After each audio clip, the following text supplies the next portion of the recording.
Welcome to competitive exams library. ఈరోజు వీడియోలో మనం 4th జనవరి మొదటి షిఫ్ట్లో జరిగిన RRB NTPC memory based question and answers అలాగే రిలేటెడ్ ఇన్ఫర్మేషన్ అయితే చూద్దాం. సో చాలామంది కూడా కింద క్వశ్చన్స్ అడుగుతున్నాడు, రివ్యూ వీడియోస్ ఎందుకు అప్లోడ్ చేయట్లేదు అని చెప్పి. మీకు చాలాసార్లు చెప్పాను, డిసెంబర్ 31, జనవరి 1, 2, 3 ఈ 4 రోజులు కూడా రైల్వే ఎన్టీపీసీ ఎగ్జామ్స్ అయితే నిర్వహించలేదు. ఎగ్జామ్స్ లేవు కాబట్టే నేను రివ్యూ వీడియోస్ అయితే అప్లోడ్ చేయలేదు. ఎగ్జామ్ ఉంటే నేను 110% మనకి వీడియో కాస్త లేట్ అయినా డెఫినెట్గా రివ్యూస్ అయితే అప్లోడ్ చేస్తాను, ఇదైతే గమనించండి. అలాగే మీ ఎగ్జామ్ అయిపోయిన వెంటనే వీలైనంత త్వరగా క్వశ్చన్స్ అయితే కామెంట్ చేయడానికి అయితే ప్రయత్నించండి. ఓకే, ఈరోజు మొట్టమొదటి క్వశ్చన్ వచ్చి, హూ కన్స్ట్రక్టెడ్ ద సాంచీ స్తూపా? ఎవరు మనకి సాంచీ స్తూపాన్ని నిర్మించారు అని అయితే అడగడం జరిగింది. ఓకే, ఆప్షన్స్ అయితే ఈ విధంగా ఇచ్చారని సబ్స్క్రైబర్స్ కామెంట్ చేశారు. సో మనకి సాంచీ స్తూపాన్ని ఎవరు నిర్మించారు అంటే అశోకుడు. ఓకే, అశోక వచ్చి సాంచీ స్తూపాన్ని అయితే నిర్మించడం జరిగింది. సో అశోకుడు రిలేటెడ్ బిట్ వచ్చింది కాబట్టి దీనికి సంబంధించి కొంత ఇన్ఫర్మేషన్ తెలుసుకున్నట్లయితే, అశోకుడు యొక్క ఫాదర్ తండ్రి ఎవరు అంటే బిందుసార. అలాగే అశోకుడు ఏ వంశానికి చెందినవాడు, ఏ డైనెస్టీకి చెందినవాడు అని అడిగితే కనుక, లేదా ఏ ఎంపైర్కి చెందినవాడు అంటే మౌర్య ఎంపైర్, మౌర్య డెన్సిటీ, మౌర్య వంశానికి చెందినవాడు అశోకుడు. అలాగే మౌర్య ఎంపైర్ స్థాపకుడు ఎవరు? ఓకే, మౌర్య డెన్సిటీ ఫస్ట్ మనకి కింగ్ ఎవరు అని అడిగితే కనుక చంద్రగుప్త మౌర్య. ఓకే, మనకి హిస్టరీ రిలేటెడ్గా ఇంపార్టెంట్ పాయింట్స్తో ఒక వీడియో చేశాను. బట్ హిస్టరీ జీకే అనేది అన్లిమిటెడ్. ఒక వీడియోలో, చిన్న వీడియోలో మొత్తం అంతా కూడా కవర్ అయితే అవ్వదు కదా. ఇంకా మనకి కొన్ని టాపిక్స్ అయితే బ్యాలెన్స్ ఉన్నాయి. మౌర్య ఎంపైర్ కానీ, అశోకుడు గురించి కానీ ఇంకా అయితే ఉన్నాయి. పార్ట్ 2 వీడియోస్ అయితే చేయాల్సి ఉంది. బట్ దానికి కొంచెం టైం అయితే పడుతుంది కాబట్టి ఇంకా అప్లోడ్ అయితే చేయలేదు. సో మనకి ఏదైనా బిట్ వచ్చినప్పుడు దానికి రిలేటెడ్ అయితే ఈ విధంగా చెప్తూ ఉంటాను. ఇవైతే నోట్ చేసుకుంటూ ఉండండి. ఓకే, సో క్వశ్చన్స్ కూడా అప్కమింగ్ షిఫ్ట్లో వచ్చే అవకాశం ఉంది. అశోకుడు తండ్రి ఎవరు అంటే బిందుసార. ఏ వంశం అంటే మౌర్య వంశం. మౌర్య వంశ స్థాపకుడు ఎవరు అంటే చంద్రగుప్త మౌర్య. అలాగే ఫస్ట్ 3 కింగ్స్ మౌర్య ఎంపైర్లో చూసుకుంటే మొట్టమొదటిగా చంద్రగుప్త, సెకండ్ వచ్చి బిందుసార, తర్వాత అశోక. ఓకే, ఈ 3 కూడా ఫస్ట్ 3 ఇంపార్టెంట్. ఇంకా చాలామంది ఉంటారు, అలాగే వాళ్ళ ఇయర్స్ కూడా ఒకసారి అయితే నోట్ చేసుకోండి. నెక్స్ట్ అక్బర్కి రిలేటెడ్గా చూసుకుంటే, అక్బర్ వచ్చి ఫతేపూర్ సిక్రీ అలాగే బులంద్ దర్వాజాని కూడా నిర్మించడం జరిగింది. ఒక ఆప్షన్లో అక్బర్ కూడా ఉంది కదా, సో అక్బర్ రిలేటెడ్ కన్స్ట్రక్షన్స్ కూడా ఒకసారి మీకు చెప్తున్నాను, ఫతేపూర్ సిక్రీ మరియు బులంద్ దర్వాజా. Next first high court of India. భారతదేశం యొక్క మొట్టమొదటి హైకోర్టు లేదా పురాతనమైన హైకోర్టు ఏది అని అయితే అడగడం జరిగింది. సో ఆన్సర్ వచ్చి మనకి కోల్కతా. వెస్ట్ బెంగాల్లో ఉన్న కలకత్తా హైకోర్టు వచ్చి మనకి భారతదేశం యొక్క మొట్టమొదటి హైకోర్టు. రీసెంట్గా నేను 25 హైకోర్టులకి సంబంధించి ఏ హైకోర్టు పరిధిలోకి మనకి ఏ రాష్ట్రాలు, కేంద్రపాలిత ప్రాంతాలు వస్తాయి, అలాగే వాటి యొక్క ప్రధాన న్యాయమూర్తుల మీద కూడా రీసెంట్ వీడియో చేశాను. ఎవరైనా చూడని వాళ్ళు ఉంటే చూడండి. Okay, next number of countries in the UNESCO world heritage committee 2020. UNESCO ప్రపంచ వారసత్వ కమిటీ 2020లో మనకి దేశాల సంఖ్య ఎంత? ఎగ్జాక్ట్ క్వశ్చన్ అయితే ఐడియా లేదు. యునెస్కో వరల్డ్ హెరిటేజ్ సైట్కి సంబంధించి దేశాలు అడిగారా లేదా టోటల్ మనకి నెంబర్ అడిగారా తెలీదు. రిలేటెడ్ క్వశ్చన్ అయితే డెఫినెట్గా రావడం జరిగింది.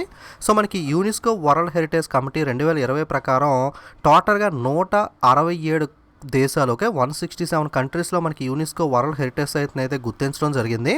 టోటల్ సైట్స్ అడిగితే కనుక 1121, ఓకే, 1121 సైట్స్లో మనకి టోటల్గా అయితే వరల్డ్ వైడ్గా అయితే గుర్తించడం జరిగింది. ఇండియా అడగలేదు, వరల్డ్ వైడ్ అడిగాడు. వరల్డ్ వైడ్ అడిగితే మొత్తం కంట్రీస్ 167, సైట్స్ వచ్చి 1121.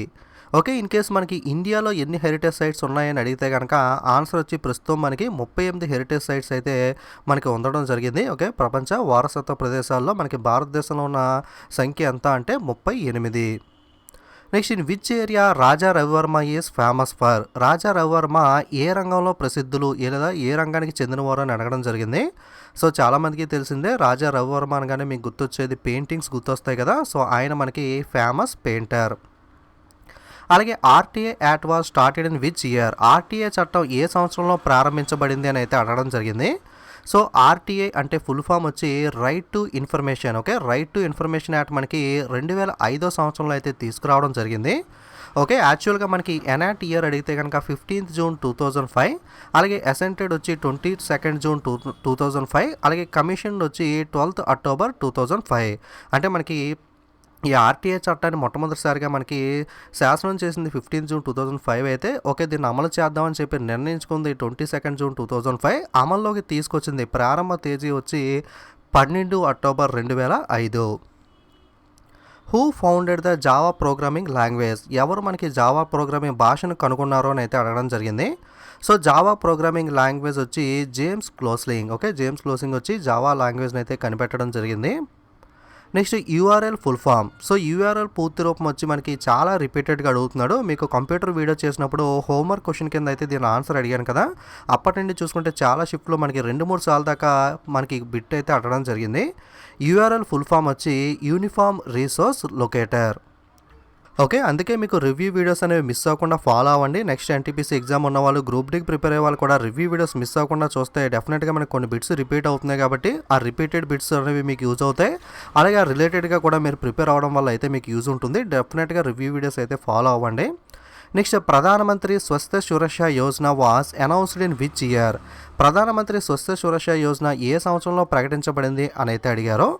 సో మనకి ప్రధానమంత్రి స్వస్థ సురక్ష యోజన పథకం అనేది హెల్త్కి రిలేటెడ్ అయిన పథకం. ఇది 2003 సంవత్సరంలో అయితే ప్రారంభించడం జరిగింది. Okay, next Akbar period starts in which year. Akbar కాలం ఏ సంవత్సరంలో మొదలవుతుంది అని అయితే అడగడం జరిగింది. సో అక్బర్ రిలేటెడ్ క్వశ్చన్ వచ్చింది కదా. సో అక్బర్ యొక్క పీరియడ్ వచ్చి 1556లో స్టార్ట్ అవ్వడం జరిగింది. ఈ క్వశ్చన్ నేను ఎగ్జాక్ట్గా ఇదే విధంగా చెప్పకపోయినప్పటికీ కూడా పానిపట్టి యుద్ధం గురించి అయితే మనం డిస్కస్ చేసినప్పుడు రెండవ పానిపట్టి యుద్ధం అక్బర్ మరియు హేము మధ్య జరిగింది అని చెప్పాను కదా. ఆ యుద్ధం ద్వారానే మనకి అక్బర్ పీరియడ్ అయితే స్టార్ట్ అవ్వడం జరిగింది. మనకి భైరవ్ ఖాన్ అయితే సంరక్షకుడిగా ఉండేవాడు కదా మనకి ఆ టైంలో. సో 1556లో మనకి హుమాయూన్ వచ్చి సడన్గా మెట్ల మీద నుండి జారి చనిపోవడంతో ఆ తర్వాత అక్బర్ వచ్చి సడన్గా మనకి పదవిని అయితే చేపట్టాల్సి వచ్చింది. సో భైరవ్ ఖాన్ అయితే మనకి మొత్తం కూడా టేక్ కేర్ చేయడం జరిగింది. సో 1556 సంవత్సరంలో అక్బర్ పీరియడ్ అయితే స్టార్ట్ అవ్వడం జరిగింది. ఎప్పటిదాకా కొనసాగింది అంటే 1605 సంవత్సరం దాకా మనకి అక్బర్ పరిపాలనా కాలం అయితే కొనసాగింది. సో బోర్న్ అలాగే డైడ్ ఇయర్ కూడా గుర్తుపెట్టుకోండి. 1542లో అయితే పుట్టడం జరిగింది. 1605 సంవత్సరంలో అయితే చనిపోవడం జరిగింది. మీకు డైడ్ ఇయర్ అలాగే పరిపాలన ముగిసిన సంవత్సరం కూడా ఒకటే ఉంటుంది. ఎందుకంటే ఎవరన్నా పుట్టగానే రాజు ఎవరు కానీ చనిపోయిన వెంటనే అతని టర్మ్ అయితే ఎండ్ అయిపోతుంది కదా. సో 1605 సంవత్సరం దాకా అతను పరిపాలించాడు, అంటే అప్పుడు మనకి చనిపోవడం అయితే జరిగింది. ఓకే, అలాగే కొంతమంది చనిపోక ముందే కూడా వేరే వాళ్ళ కొడుకులకి అయితే మనకు అప్పగించడం జరుగుతుంది. బట్ చాలా వరకు మెజారిటీ అయితే ఈ విధంగా అయితే ఉంటుంది. ఈ విధంగా అయితే గుర్తుపెట్టుకోవచ్చు. సో 1556 నుండి 1605 దాకా అయితే అక్బర్ పరిపాలించడం జరిగింది. ఎప్పుడు పుట్టాడు అంటే 1542, అలాగే ఎప్పుడు చనిపోయాడు అంటే 1605. అలాగే మనకి ఇంపార్టెంట్ పాయింట్స్ మీద హిస్టరీ వీడియో చేశాను కదా, ఎవరన్నా చూడకపోతే ఖచ్చితంగా వీడియో అయితే మిస్ అవ్వకుండా చూడండి.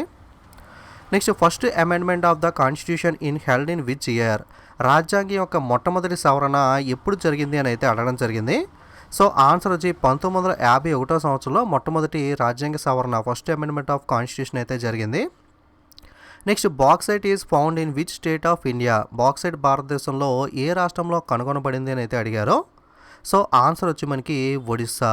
సో నేను ప్రతి షిఫ్ట్ ఎగ్జామ్ అయితే రాయలేను, బట్ ఎవరైతే మన సబ్స్క్రైబర్స్ మనకి క్వశ్చన్స్ ఎగ్జామ్ రాసిన తర్వాత కామెంట్ చేస్తున్నారో వాటిని తీసుకుని అయితే నేను చేయడం జరుగుతుంది. ఇవి మెమరీ బేస్డ్ క్వశ్చన్స్ కాబట్టి కాస్త అటు ఇటుగా అయితే ఉంటాయి. నేను అప్పటికే డౌట్ వచ్చిన క్వశ్చన్ మనకి రిపీటెడ్ అయిన క్వశ్చన్స్ అయితే నేను చెప్పేటప్పుడే మీకు ఇది వచ్చిందా లేదా అని డౌట్గా కూడా మీకైతే చెప్పడానికి కారణం ఏంటంటే ఇది నిన్నే మొన్న అడిగారు కదా, మళ్ళీ ఈరోజు కూడా అడిగారా అన్న డౌట్తో ఈ క్వశ్చన్స్ వచ్చాయా లేదా అని చెప్పి నేనే మీకు ముందుగానే చెప్తున్నాను. సో మ్యాక్సిమం నీకు 110% జెన్యూన్ క్వశ్చన్సే ప్రొవైడ్ చేయడానికి ట్రై చేస్తాను. నేను చెప్తున్న ప్రతి క్వశ్చన్ కూడా మన సబ్స్క్రైబర్స్ కామెంట్ చేసిందే, మీరైతే కావాలంటే కామెంట్స్లో కూడా చెక్ చేసుకోవచ్చు.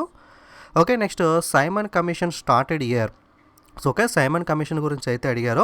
యాక్చువల్గా సైమన్ కమిషన్కి సంబంధించి క్వశ్చన్ మీకు ఎప్పుడు ఈ యాక్ట్ని తీసుకొచ్చారు, కమిషన్ ఎప్పుడు రూపొందించారు అని అడిగితే కనుక 1927లో అయితే రూపొందించడం జరిగింది. అలాగే the commission arrived in British India. మనకి బ్రిటిష్ పరిపాలించే భారతదేశంలో ఎప్పుడు ఈ కమిషన్ ఎంటర్ అయింది అని అడిగితే కనుక 1928. సో క్వశ్చన్ని బట్టి ఆన్సర్ చేయాలి. ఓకే, నేను హిస్టరీ వీడియోలో కూడా 1927 అని చెప్పాను, ఎందుకంటే మనకి మెయిన్ అంటే ఇది తీసుకొచ్చిన సంవత్సరం అయితే 1927 కాబట్టి. అలా కాకుండా మనకి భారతదేశానికి ఈ కమిషన్ ఎప్పుడు వచ్చింది సంవత్సరం అని అడిగితే కనుక ఆన్సర్ 1928 అనేది అవుతుంది. సో క్వశ్చన్ ఆన్సర్ని బట్టి జాగ్రత్తగా ఆన్సర్ చేయాల్సి ఉంటుంది. ఓకే, అలాగే మనకి సైమన్ కమిషన్, మనకి గో బ్యాక్ సైమన్ కమిషన్ అనే నినాదం కూడా ఇప్పుడు తీసుకొచ్చారు కదా. ఓకే, సైమన్ కమిషన్కి సంబంధించి అలాగే గో బ్యాక్ నినాదం ఎవరిచ్చారో ఇలాంటి రిలేటెడ్ పాయింట్స్ మీకు గుర్తున్నవన్నీ కూడా వీడియో కింద కామెంట్ చేయండి. Okay, next Sukanya Samriddhi Yojana was launched by whom. Sukanya Samriddhi Yojana పథకాన్ని ఎవరు ప్రారంభించారో అని అయితే అడగడం జరిగింది. సో ఆన్సర్ వచ్చి నరేంద్ర మోడీ గారు అయితే ఈ సుకన్య సమృద్ధి యోజనని ప్రారంభించారు. సో మనకి గతంలో కూడా సుకన్య సమృద్ధి యోజన దేనికి సంబంధించింది అని అడిగారు, గర్ల్ చైల్డ్కి సంబంధించింది. ఈ స్కీమ్ని మనకి ప్రధానమంత్రి నరేంద్ర మోడీ గారు 22 జనవరి 2015 సంవత్సరంలో బేటీ బచావో బేటీ పడావోలో భాగంగా ఈ పథకాన్ని అయితే ప్రారంభించడం అయితే జరిగింది. Next first nuclear power plant in India, భారతదేశంలో మొట్టమొదటి అణు విద్యుత్ కేంద్రం మనకి ఏది అని అయితే అడగడం జరిగింది. సో ఇది కూడా చాలా రిపీటెడ్గా అడుగుతున్న question. Tarapur atomic power station, Tarapur అణు విద్యుత్ కేంద్రం వచ్చి first nuclear power plant in India. చాలాసార్లు ఇప్పటికే ఈ క్వశ్చన్ అడగడం జరిగింది. Next Sardar Sarovar dam is build across which river, Sardar Sarovar ఆనకట్ట ఏ నదికి మనకి నిర్మించారో అని అడిగారు, ఏ నది పైన నిర్మించారో అని. సో ఆన్సర్ వచ్చి నర్మదా నది పైన ఈ సర్దార్ సరోవర్ డ్యామ్ని అయితే నిర్మించడం జరిగింది. ఇది ఎక్కడ ఉంటుంది అంటే గుజరాత్ రాష్ట్రంలో అయితే ఉంటుంది. ఈ డ్యామ్ వాటర్ మనకి చాలా స్టేట్స్, మనకి గుజరాత్, మధ్యప్రదేశ్, రాజస్థాన్ చాలామంది వాడుకుంటూ ఉంటారు. బట్ కన్స్ట్రక్షన్ అయితే సర్దార్ సరోవర్ డ్యామ్ మనకి ఎక్కడ ఉంది అంటే మేజర్గా గుజరాత్లో అయితే ఉండడం జరిగింది. అలాగే ఏ నది పైన అంటే Narmada. Next computer stores information in the form of dash, computer మనకి ఇన్ఫర్మేషన్ని ఏ విధంగా సేవ్ చేసుకుంటుందో అయితే అడగడం జరిగింది. సో ఆన్సర్ వచ్చి బైనరీ, ఓకే 0-1 బైనరీ ఫార్మాట్ ఉంటుంది కదా, ఈ విధంగా అయితే కంప్యూటర్ మనకి ఇన్ఫర్మేషన్ అయితే స్టోర్ చేసుకోవడం జరుగుతుంది. Next youngest Nobel prize winner, అతి చిన్న వయసులో నోబెల్ బహుమతి అందుకున్నది ఎవరో అని అయితే అడిగారు. సో ఆన్సర్ వచ్చి మలాలా యూసఫ్జాయ్. 17 ఏళ్ల వయసులో మనకి మలాలా యూసఫ్జాయ్ నోబెల్ బహుమతిని అయితే, శాంతి బహుమతిని అయితే అందుకోవడం జరిగింది. Next when the sepoy mutiny of 1857 was suppressed, 1857 సిపాయిల తిరుగుబాటు ఎప్పుడు అణిచివేయబడింది అని అయితే అడగడం జరిగింది. Okay 1957 revolt. ఓకే దీన్ని ఎప్పుడు అణిచివేయబడింది అంటే 1858 మిడిల్లో అయితే అణిచివేయబడింది. ఇన్ కేస్ మీకు ఇయర్ లేకపోతే కనుక ఆప్షన్స్లో 1859 అనేది అయితే ఆన్సర్ అవుతుంది. Okay next UNO non permanent members, మనకి ఐక్యరాజ్య సమితిలో అసభ్య దేశాలు అంటే సభ్య దేశాలు కానివి ఎంతమంది అని అయితే అడగడం జరిగింది. సో యుఎన్ఓలో నాన్ పర్మనెంట్ మెంబర్స్ అడిగితే కనుక 10 నాన్ పర్మనెంట్ మెంబర్స్ అయితే ఉంటాయి. ఇన్ కేస్ పర్మనెంట్ మెంబర్స్ అడిగితే కనుక ఐక్యరాజ్య సమితికి సంబంధించి యునైటెడ్ నేషన్స్ సెక్యూరిటీ కౌన్సిల్లో 5 P5 అని అంటారు, 5 సభ్య దేశాలు అయితే ఉంటాయి.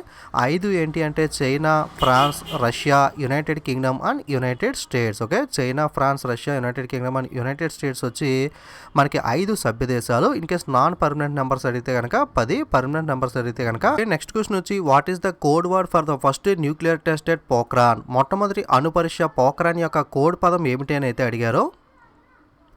ఓకే ఆన్సర్ వచ్చి smiling Buddha. Okay first Pokhran test యొక్క కోడ్ నేమ్ అడిగితే కనుక స్మైలింగ్ బుద్ధ. అదేవిధంగా పోఖ్రాన్ 2 రెండవ పోఖ్రాన్ టెస్ట్కి సంబంధించి అడిగితే కనుక దాని యొక్క కోడ్ నేమ్ వచ్చి ఆపరేషన్ శక్తి. సో ఎగ్జాక్ట్ క్వశ్చన్ అయితే ఐడియా లేదు. ఇంకేస్ మీకు పోఖ్రాన్ న్యూక్లియర్ టెస్ట్కి సంబంధించి మొట్టమొదటి టెస్ట్ యొక్క కోడ్ వర్డ్ అడిగితే స్మైలింగ్ బుద్ధ, సెకండ్ది అడిగితే కనుక ఆపరేషన్ శక్తి, గుర్తుపెట్టుకోండి. నెక్స్ట్ బైల్ జ్యూస్ సెక్రిగేటెడ్ బై, పైత్యరసాన్ని స్రవించేది ఏది, తెలుగులో మిస్టేక్ పడింది, స్రవించేది ఏది అని అయితే అడగడం జరిగింది. సో ఆన్సర్ వచ్చి లివర్, కాలియం. ఇది కూడా రిపీటెడ్గా అయితే రావడం జరిగింది. Next Godavari originated in which state, ఎగ్జాక్ట్గా మనకి గోదావరి నది యొక్క ఆరిజిన్ అడిగారో లేదా గంగా నది ఆరిజిన్ అడిగారో తెలియదు, ఒకళ్ళు ఒక విధంగా ఒకరికి ఒక విధంగా అయితే కామెంట్ చేశారు. ఇన్ కేస్ గోదావరి అడిగితే కనుక త్రయంబకేశ్వర్ నాసిక్ డిస్ట్రిక్ట్ ఆఫ్ మహారాష్ట్ర, మహారాష్ట్ర రాష్ట్రంలో నాసిక్ జిల్లాలో త్రయంబకేశ్వర్ వద్ద గోదావరి నది అయితే ఆరిజిన్ ఉంటుంది. ఇన్ కేస్ గంగా నది ఆరిజిన్ పాయింట్ అడిగితే కనుక గంగోత్రి గ్లేసియర్ ఉత్తరాఖండ్, మనకు ఉత్తరాఖండ్ రాష్ట్రంలో గంగోత్రి గ్లేసియర్ వద్ద అయితే గంగా నది యొక్క ఆరిజిన్ పాయింట్ అయితే ఉంటుంది. సో ఎగ్జాక్ట్గా ఏ విధంగా అడిగారు, ఏ క్వశ్చన్ అడిగారు అన్నది అయితే ఐడియా లేదు. ఒకసారి ఇంపార్టెంట్ కాబట్టి రెండు కూడా మీకు అయితే చెప్పడం జరిగింది. అదేవిధంగా డిఆర్డిఓ మిసైల్కి సంబంధించి ఎగ్జాక్ట్గా ఐడియా లేదు, ఇన్సైడ్ బి సంథింగ్ ఏదో ఒక మిసైల్ రిలేటెడ్గా ఒక క్వశ్చన్ అయితే వచ్చింది అన్నారు.